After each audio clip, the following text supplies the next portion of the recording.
لاقيه مصرياتنا على الطريق يا حبيب القلب، ضحك على الصبي شايف ولد صغير بيعه موسيقى تقول له حطه بالمي بيكبر. يا عم بتضحك عليك ولا شيء يا اخي؟ شو بيكبر؟ له جمعة حاطه بالمي. شي هاي المي اللي حطيتها فيها؟ مي شو؟ مي بدك تاخذ انية مي من عندي انا كمان تشتريها مي. ايه هاي الموتو؟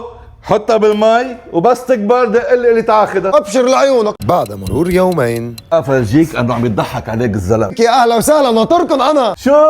وين الموتوسيكل بدها تكبر؟ يلا لعيونك، بس اضطريت شيلها من المي لانه اذا تركتها اكثر من هيك بتكبر. هاي موتوسيكلتك يا كبير. قلت لك يا بابا، قلت لك هذا ابو رامي بكبرها. يا عيني ده اتصدم. هاي المي اللي عندك ابو رامي كل شيء بتحطه فيها بيكبر؟ اكيد استاذ، شو ما حطيت فيها بيكبر. بشرفك نقالي اياه شي يومين بركي بيكبر شوي. ابشر لعيونك. تعال يا ابني، تعال يا ابني، تعال تعال. ما تخاف روق، ما تخاف. بيحرق الوجه شوي بس. اطلع برد ورا بعد. كبار هلا بتكبر شوي بتكبر. يا اخو المنيوكس، يا اخو المنيوكس، يا اخو المنيوكس.